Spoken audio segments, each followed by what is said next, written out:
Hello students, पिछले video में हम लोगों ने काल्पनिक संख्याओं के मापांक और पूर्णांक को निकालना सीखा था। आज हम स्टार्ट करेंगे द्विघातीय समीकरण या क्वाड्रेटिक इक्वेशंस। क्वाड्रेटिक इक्वेशंस क्या होते हैं? कोई भी equation ax² plus bx plus c is equal to 0 के फॉर्म में हो तो इसे हम क्वाड्रेटिक इक्वेशन कहते हैं। इसमें necessarily a is not equal to 0, a 0 के बराबर नहीं होना चाहिए। क्यों नहीं होना चाहिए? क्योंकि अगर a 0 के बराबर हो जाएगा तो 0 इंटू एक्स स्क्वायर 0, तो फिर x का घात 2 नहीं रह जाएगा यहाँ पे, तो फिर ये लीनियर इक्वेशन एक घातीय समीकरण बन जाएगा। द्विघातीय मतलब x की मैक्सिमम पावर, वेरिएबल की मैक्सिमम पावर 2 हो तो उसे हम द्विघातीय समीकरण या क्वाड्रेटिक इक्वेशन कहते हैं। आपने श्रीधराचार्य नियम से इसको सॉल्व करना सीखा था कि यहाँ से अगर हम x की वैल्यू निकालें तो x की वैल्यू कितनी आती है? -b plus minus under root b² minus 4ac upon 2a।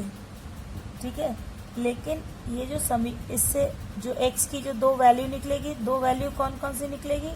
एक निकलेगी x equal to -b plus under root b² minus 4ac upon 2a, और एक वैल्यू x की निकलेगी x equal to -b minus under root b² minus 4ac upon 2a, है ना। एक बार plus sign लेके एक बार माइनस साइन, इन दोनों को हम कहते हैं समीकरण के मूल, है ना, रूट्स ऑफ द इक्वेशन। क्या कहते हैं इन्हें? रूट्स ऑफ द इक्वेशन या समीकरण के मूल, ये जो x के दो मान आते हैं। ठीक है, ये मूल x जो है, ये जो x का मान है, x का मान वास्तविक होता है। कब वास्तविक होता है? वास्तविक होता है जब ये जो अंडर रूट के अंदर लिखा हुआ है ना b² माइनस 4ac, ये ग्रेटर देन इक्वल टू 0 हो, मतलब या तो पॉजिटिव हो, ग्रेटर देन 0 मतलब पॉजिटिव, क्योंकि 0 के दाहिनी तरफ सब प्लस वाले नंबर होते हैं, या फिर 0 के बराबर हो। ठीक है, उस कंडीशन में जो x के मान निकलते हैं वो वास्तविक मान होते हैं। लेकिन यदि b² minus 4ac is less than 0 हो जाए, अगर ये 0 से छोटा हो जाए मतलब नेगेटिव हो जाए, तो जो मूल होता है ना, वो मूल क्या होता है? मूल मतलब x, ये काल्पनिक हो जाता है। ठीक है, तो हमें यही काल्पनिक मूल वाले समीकरणों को हल करना है। अब यहाँ पर आप सोच सकते हैं कि ये कैसे पता चलेगा कि किसी समीकरण के कितने मूल निकलेंगे। ठीक है, तो ये फंडामेंटल थ्योरम है अलजेब्रा का, fundamental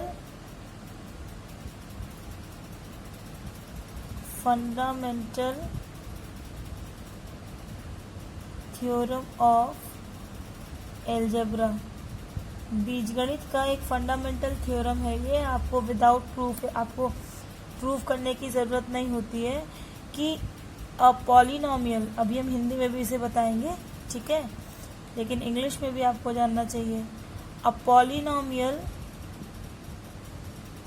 has at least, polynomial equation has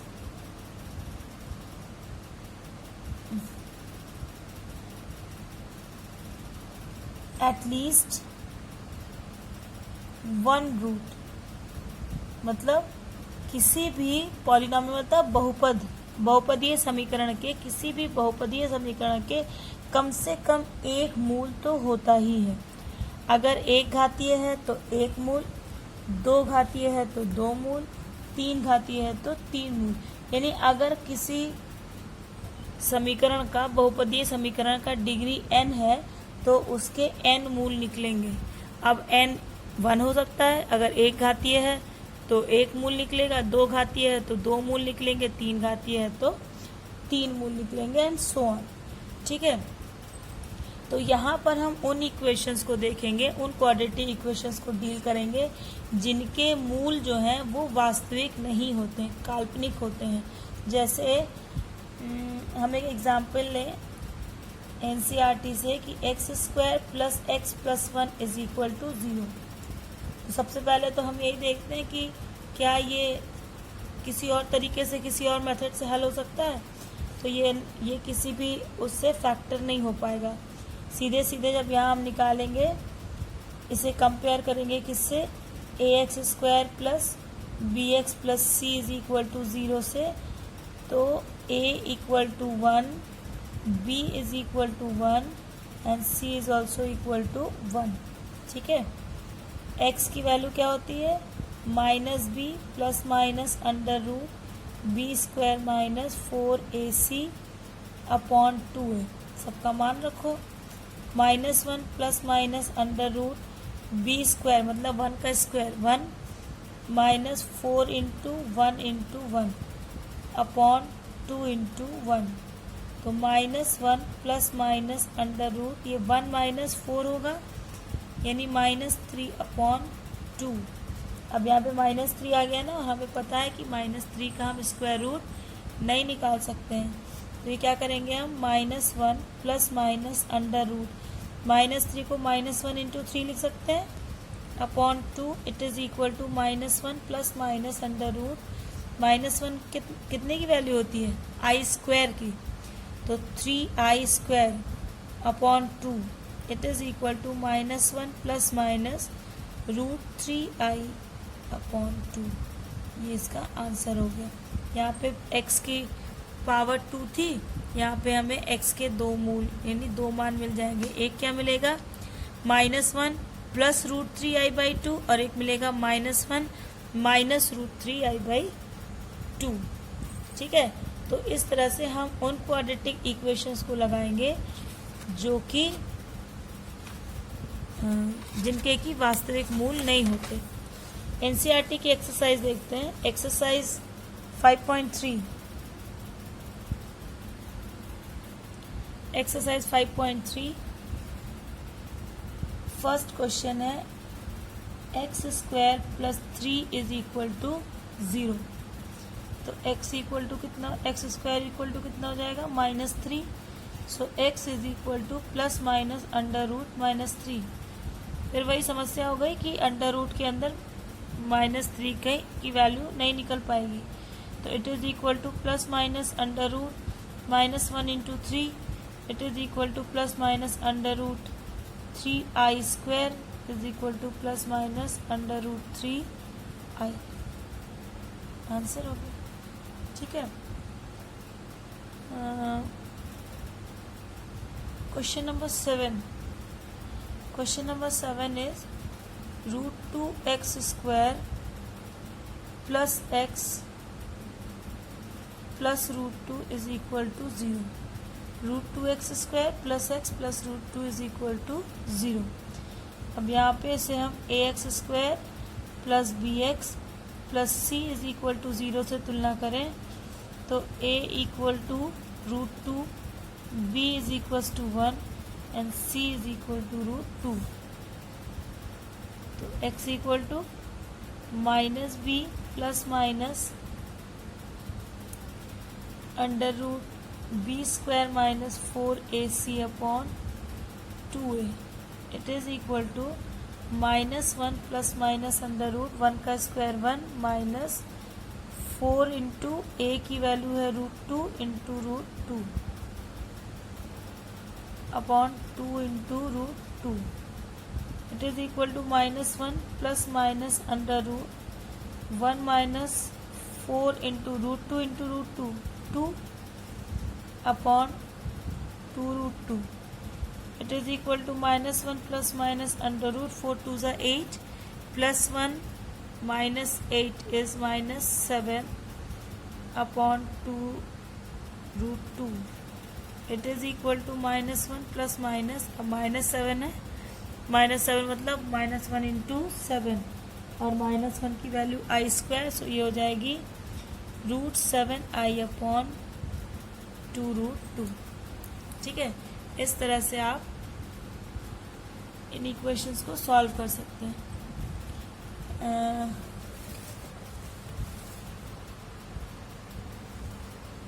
I think अब इसमें x² + 3x + 9, question number third,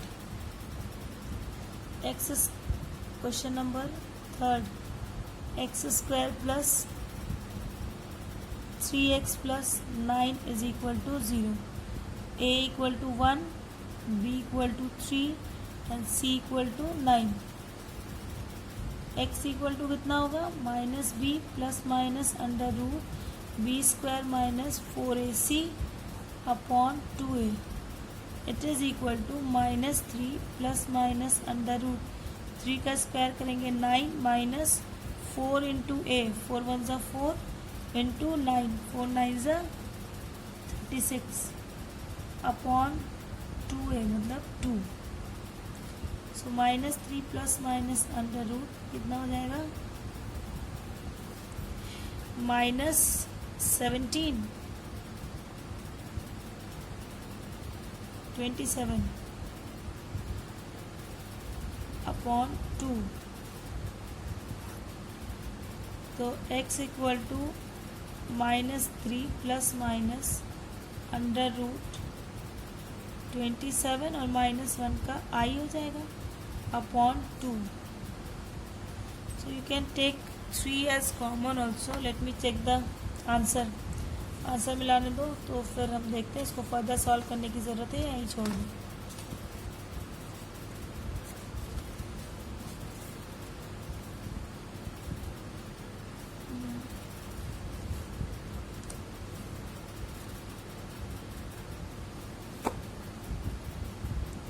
-3 ± √27 को हम लिख सकते हैं 9 × 3 i upon 2। It is equal to -3 ± 9 बाहर आ जाएगा 3√3i upon 2। It is the value of x। तो इस तरह से आप क्वाड्रेटिक इक्वेशन जिनके मूल काल्पनिक होते हैं उन्हें भी हम सॉल्व कर सकते हैं। बच्चों, मिसलिनियस के सारे एग्जाम्पल्स, जो विविध प्रश्नावली है उसके सारे एग्जाम्पल्स और उसके सारे क्वेश्चंस आपको करने हैं।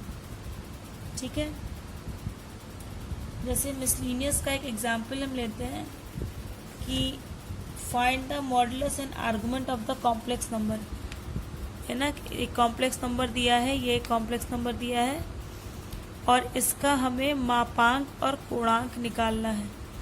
जब इस तरह के दिया रहता है ना, इस तरह के कॉम्प्लेक्स नंबर दिए रहते हैं, ये दिया है z = 1 + i अपॉन 1 - i। तो जब भी आपको पूर्णांक और मापांक निकालना है तो z को a + ib के फॉर्म में लाना ज़रूरी है। ठीक है, a + ib के फॉर्म में लाने के बाद ही आप उसका मापांक या पूर्णांक निकाल सकते हैं। a + ib के फॉर्म में लाने के लिए क्या करते हैं, कॉन्जुगेट से ऊपर नीचे मल्टीप्लाई कर देंगे। कॉन्जुगेट मतलब 1 - i है तो 1 + i से, तो 1 + i upon 1 - i into 1 + i upon 1 + i।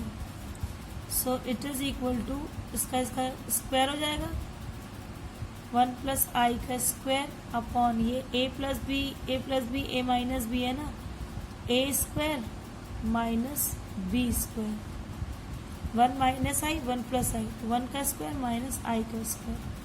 ऊपर खोलेंगे तो क्या हो जाएगा, a + b का होल स्क्वायर 1 + i², 1 का स्क्वायर 1 प्लस 2 × 1 × i मतलब 2i अपॉन 1 माइनस 1, क्योंकि i² की वैल्यू -1 होती है। So it is equal to 1, यहाँ भी i² -1 plus 2i upon 1 plus minus into minus plus 1, plus 1 से -1 कट गया, it is equal to 2i upon 2, 2 से 2 कट गया, it is equal to i। z equal to i, या हम ऐसे लिख सकते हैं 0 + i 1i, है ना। z equal to 0 plus 1i। अब यहाँ से हम x कितना हो गया, x is equal to 0 and y is equal to 1। तो x की वैल्यू कितनी होती है, r cos theta, r cos theta is equal to 0, y की वैल्यू r sin theta is equal to 1। इसको डाल दो समीकरण 1 और इसको डाल दो समीकरण 2। अब समीकरण 1 और 2 को स्क्वायर करके जोड़ दें। Squaring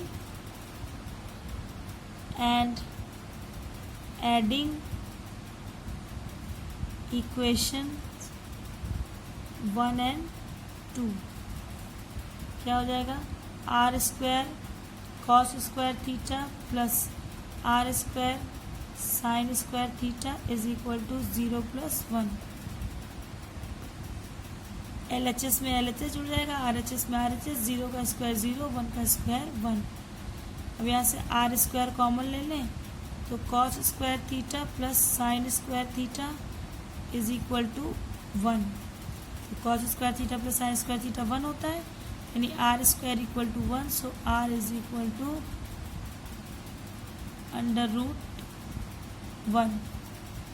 are is equal to under root 1, it is again equal to 1। Plus minus 1 नहीं लेंगे क्योंकि प्लस आर हमेशा नॉन नेगेटिव होता है, ठीक है। ये तो निकल गया उसका मापांक z बार। अब क्या निकालना है, कोणांक। तो समीकरण 1 को समीकरण 2 से भाग दे दें, या समीकरण 2 को समीकरण 1 से डिवाइड कर दें। समीकरण 2 कितना है, आर साइन थीटा अपॉन समीकरण 2 1 में क्या था, R cos theta, it is equal to 1 upon 0। 1 upon 0 तो इंडिटरमिनेंट फॉर्म हो जाएगा ना, 1 अपॉन 0 इंडिटरमिनेंट फॉर्म हो जाएगा। तो हम इक्वेशन 1 को डिवाइड करते हैं इक्वेशन 2 से। तो इक्वेशन 1 कितना है, R cos theta upon R sine theta it is equal to, वैसे इससे भी हो जाता, नॉट डिफाइंड आता तो 10 90 की वैल्यू हो जाती, कोई बात नहीं। 0 अपॉन 1, आर कट गया, cos theta upon sine theta is cot theta is equal to 0 is equal to cot pi by 2, है ना। कॉट पाई बाई 2, कॉट 90 की वैल्यू 0 होती है, तो theta is equal to pi by 2। तो कोणांक हो गया पाई बाई 2 और मापांक हो गया 1। तो इस तरह से आप मिसलीनियस के भी क्वेश्चन सॉल्व कीजिएगा, मिसलीनियस के एग्जाम्पल सॉल्व कीजिएगा। जैसे लिखा है find real theta such that, theta का वास्तविक मान क्या होगा, है ना। ये सारे एग्जाम्पल सॉल्व हैं, इनको आप कर सकते हैं। और अगर कोई समझ में नहीं आ रहा है तो आप मुझे उससे पूछ सकते हैं, ठीक है। मिसलीनियस के भी क्वेश्चन सारे लगा लेना बच्चों, और एग्जाम्पल्स भी लगा लेना। नेक्स्ट वीडियो में हम कॉम्प्लेक्स नंबर का स्क्वायर रूट निकालना सीखेंगे। हालांकि वो आपकी बुक में नहीं दिया हुआ है, लेकिन जैसे आप रियल नंबर्स का रूट निकालते हैं ना, वैसे ही इमेजिनरी नंबर्स का भी रूट निकाला जा सकता है। और ये आप फर्स्ट ईयर में ही अभी सीख लेंगे, फिर इसके आगे आपको नहीं मिलेगा ये सीखने को। तो भले एनसीईआरटी में नहीं दिया हुआ है, लेकिन हम उसको सॉल्व करना सीखेंगे कि अगर कोई काल्पनिक संख्या है तो उसका अंडर रूट हम कैसे निकाल सकते हैं। So till then, keep on practicing. Bye.